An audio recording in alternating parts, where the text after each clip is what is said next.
Dear Part 3 students, good morning. As you all know, we have to study 4 poems written by T.S. Eliot. But before dealing with the poems, let us discuss briefly about T.S. Eliot as a poet. The dawn of the present century opened new vistas in life and literature. The modern age is predominated by the spirit of weariness and disillusionment. The rapid growth of science and technology and the world wars have completely shattered and disintegrated civilization. T.S. Eliot's sensitive mind reacted against the predicament of modern man's futility and misery, and he depicted these in his work. He depicted the plight of human soul, the anxiety, disillusion, instability, pessimism, unsettlement in life and thought. From Baudelaire and Lafaux, he learned the art of fusing sordid realities of life and the fantastic in poetry. In his essay, Shakespeare and the Stoicism of Seneca, Eliot observes, "The great poet in writing himself writes his time." The dictum is a fair statement of his own position in relation to the poetry of his age.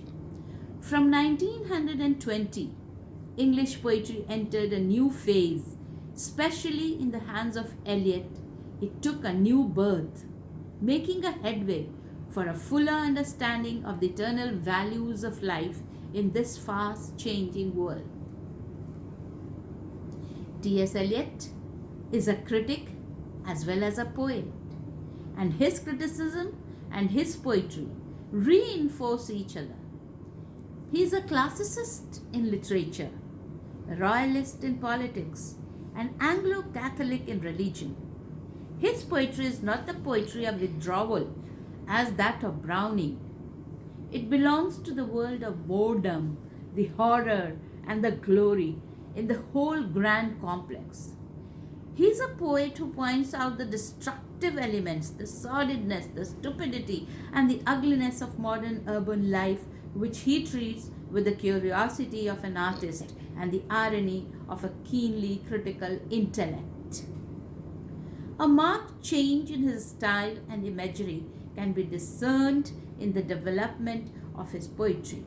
His first poems, Prof and Other Observations, convey an unforgettable impression of the presence of great modern city.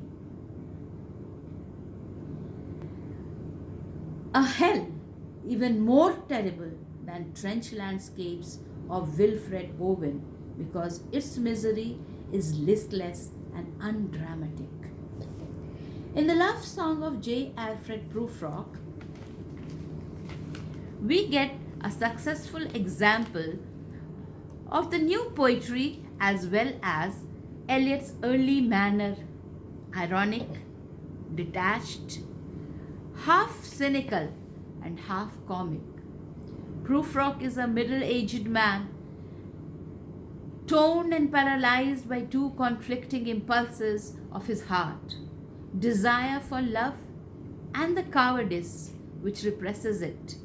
The first simile in the poem, the picture of the evening as a patient etherized on the table, announces the technique of the inner-outer identification. In fact, the patient is Prufrock himself, who is going to be dissected by his own mind. He is at once the patient and the surgeon. As we proceed, we find an accumulation of a number of relevant details, the deserted roads that wind and twist like a tedious argument, the yellow fog that steals like a cat and then settles in a slumber with all the soot of the dirty chimney on its back, the eyes that fix him mercilessly till he squirms like an insect on the point of a pin, the confession that he has measured out his life with coffee spoons, etc. etc. His early poetry is a dissection of the modern city civilization, rootless and fossilized, in which the poet is evidently concerned with the social predicament of man. But in his later poetry, his interest is increasingly engaged by the problem of the personal ordering of life or the process of spiritual regeneration. The poetic progress of Eliot may be described as an advance from Dante's Inferno towards Paradiso, or from the exploration of the natural condition of man towards a vision of the supernatural behind the natural life of man, where all conflicts are resolved and the contraries of life reconciled. The early phase is concerned with the depiction of the nature and the extent of the spiritual depth of godless humanity. But the later phase concentrates upon the process of a spiritual rebirth, which leads to a severe and blessed mood in which one is liberated, at least for some moments, from the fetters of the flesh and senses and becomes living soul. The most complex and significant poem of the 1920 volumes is Gerontian. It epitomizes the vision and the method which would be developed in his later poems. Gerontian is a little old man, a dullhead among windy spaces, deprived of the warmth of faith. The civilization of which he is representative is symbolized by the Jews who squat on the windowsill, indicating the dominance of many powers.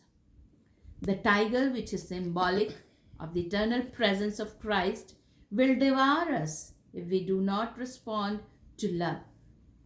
The old man in a dry month cannot but have thoughts of a dry drain in a dry season. The drought indicates the drought of faith. The Wasteland is the most important poem of Eliot. It is a counterpart of the huge epic which Joyce was presenting simultaneously to the world in the form of his Ulysses. The basic theme of this poem is the death in life. In religious terms, the spiritual wasteland is produced by the alienation of man from God, which is the keynote of the poem.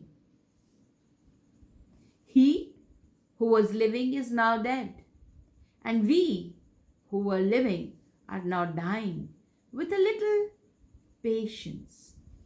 The dominant symbols in the first section of this poem is that of drought and water. It is this which connects it with the preceding poems like Prof and Jahan. The Hollow Man marks the culminating points of the mood which manifested itself in poems like Prof and Jahan and which found a deeper expression in the Wasteland.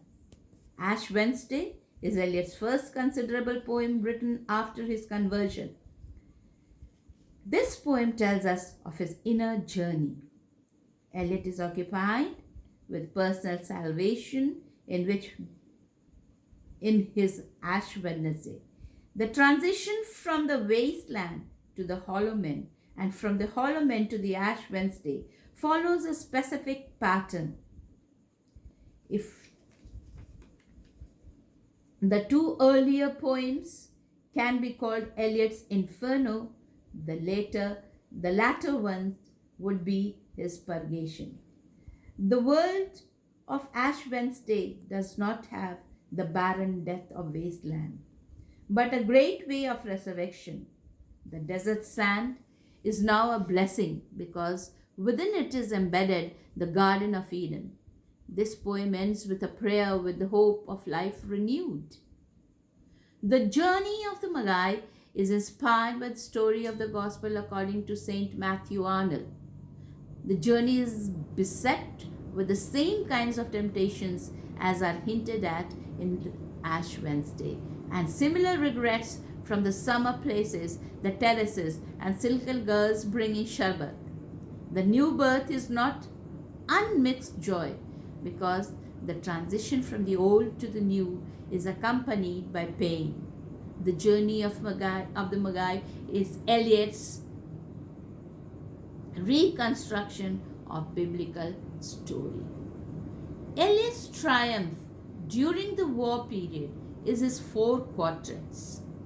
The poem suggests the catalysm of his inner and outer personality. There are four poems which go to make the quatrains. We find four elements of human life: air, earth, water, and fire in the four quatrains. Each poem stands for one element, and each element symbolizes for something concrete.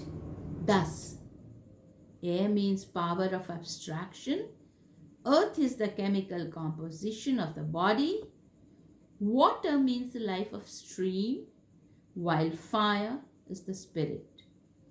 The four quatrains not only suggest four elements of life, but also suggest four places and four seasons of human life. It is the best of Eliot's poetry, which is the result of perfect synthesis of emotion and intellect. The poems reconcile the opposites: time and eternity, flux and fixity, distraction and repose, the river and the sea, the word against the words, and above all, the incarnation, the intersection of time and eternity. In the poetic drama, Murder in the Cathedral, Eliot presents the same cry of salvation through religious faith. In this poem, the women of Canterbury gather and pray to St. Thomas Becket, Canterbury's famous martyr, for salvation. They are surrounded by evils on all sides. They say, the farms take shape in the dark air. The leopard, the bear, the hyena symbolizes different kinds of evils. The women say,